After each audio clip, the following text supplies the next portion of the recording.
What's good, y'all? It's your boy Choji.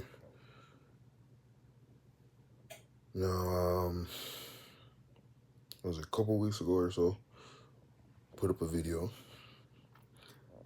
explaining that I'm no longer a hater of Drake.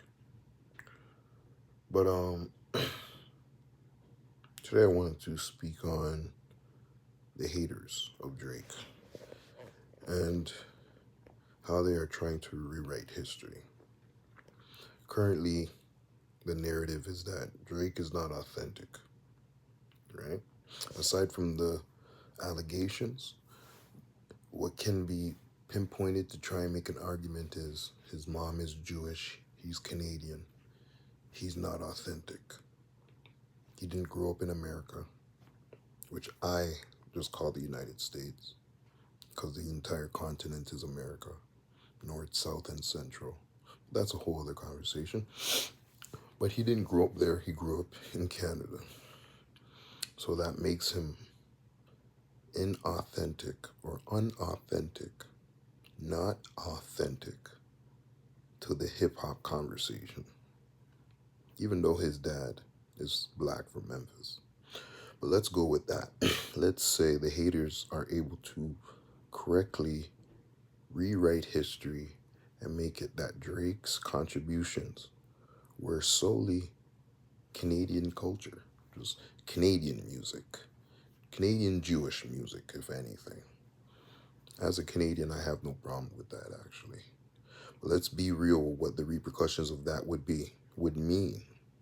That would mean that this Canadian dominated hip hop with non hip hop music. I wouldn't be surprised if the following generations, specifically Canadian white Jewish kids, or just white kids, or non black, non American kids, start making Drake music, Canadian music, blowing up big like Central C or what's his name? The Spanish youth, Baby. I don't remember his name right now. I don't listen to his music, but I really wish I could remember his name. Anyways, the Spanish youth who's big, right? Central C. All these white youths, right? Lil Yeet. But Canada's guys, like, you know what I mean? And they just start blowing up.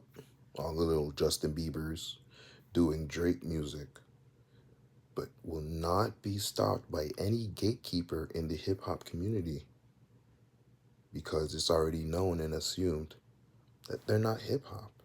They're just making urban music, right? Just like Backstreet Boys was not hip hop. They weren't making Teddy Riley, not, yo, I should have, I'm high. I think it was Teddy Riley. Wasn't it Teddy Riley who made New Jack Swing? I believe so. If not, my bad. But whatever. Backstreet Boys is not that. Backstreet Boys, NSYNC, Britney Spears. That's not hip hop. That's not New Jack Swing or New Jack Soul. No, New Jack Swing. Anyways, the point is, as soon as you're able to disassociate someone who is from the culture and say they're not, you give further permission for others not from the culture to take on that archetype and to move forward. All right, there wasn't excuses for Britney Spears and those guys, but we weren't enfranchised the way we are now. We are finally enfranchised. Why? Because of Drake, actually. Because of Drake. His moves in music have further opened the doors for many other black individuals to get similar and better opportunities for themselves. The example of the amount of money investors can make and yield from Drake opens up the conversation of what hip hop can do for other investors who want to also make similar yields. Straightforward. So now when the conversation becomes, wait, all those folks investing in Drake actually weren't investing in hip hop acts. You were just investing in pop music. Then another person investing and sitting in back and saying, well, we have this young Billy here. He's very talented. He could sing. He has very clever songs. He could rap. He makes his own beats, actually. He's fully self contained. He's a beast. He'll be able to spit out 100 songs a day, whatever, right? But they won't sit back and think, but wait, we need to get Missy Elliott to sit on the couch with him and co sign him to that community. We need to get him signed to a label from that community. They won't even think about that. That won't even be a thought. They'll be like, whatever, Empire, what are you ready to do? He already has a following. Social media this, social media that, TikTok this, TikTok that. They will completely now be able to exclude the entire authentic community and care about what they even think, because they know their bloggers going and saying whatever and whatever about this artist means nothing. This artist was not presented to be for that community anyways. We will circumvent that cosign and put them straight to the festival stages.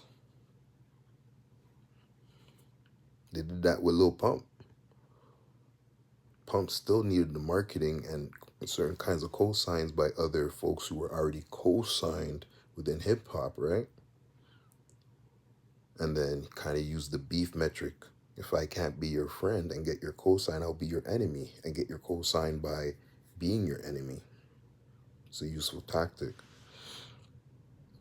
But nonetheless, they won't even need to do that. They can just ignore hip hop altogether.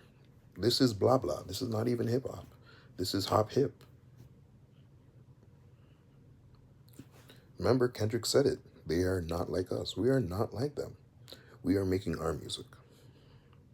And as a Canadian, what am I going to say? Yeah, I'm black, but you guys don't care I'm Canadian. So my opinion doesn't mean anything to the actual conversation of hip hop, because it started, a few hours away in New York. And I'm here in Toronto, even though I'm Jamaican and it was started by Jamaicans. But the conversation of what Jamaica actually means to this hip hop conversation is not really being had. So why? Why do we care? The real conscious conversation of why the Rasta Raga movement is being halted in terms of the of what's being usurped. What's actually being usurped from the hip hop movement is actually stopping the Marcus Garveyism, the Jamaican Rastaism, the real conscious anti-colonial thought is coming from we. Everyone knows this, but you guys is happy to delineate and even further delineate your own. Drake, whose dad is from Memphis, who was singing with him as a kid. I don't care like that. I care because I'm in the music industry, so it interests me. I care because I'm Canadian. Drake's a great example for us, for young people here, to say, you know what, create music that doesn't have to be about just this. You can make music about that, this, then the other. If you still want to do this, you can still do this, but you can do that as well, right? Because I can make my songs about being a man and standing up and not letting nobody mess with me and getting money or whatever. But I also make my songs about feeling down right now, or I need a girl in my life or whatever. And Drake really opened the door on that. That is a fact. Kanye, turned the knob, but Drake kicked that door open. Okay? And everybody, to Kanye himself, has already given Drake his flowers. But hey, we can rewrite history. If that's what we're trying to do, I'm not surprised if we lose a genre too. It happened to rock, happened to jazz. I would not be surprised. History only repeats itself. But I'm not going to sit back and say nothing. I'll at least put up this video so that if it does happen, I'll laugh and say, hey, I told you guys. You're trying to exclude one of your own just because he's biracial and from another country? but you are losing the entire nuance of the movement while you do so.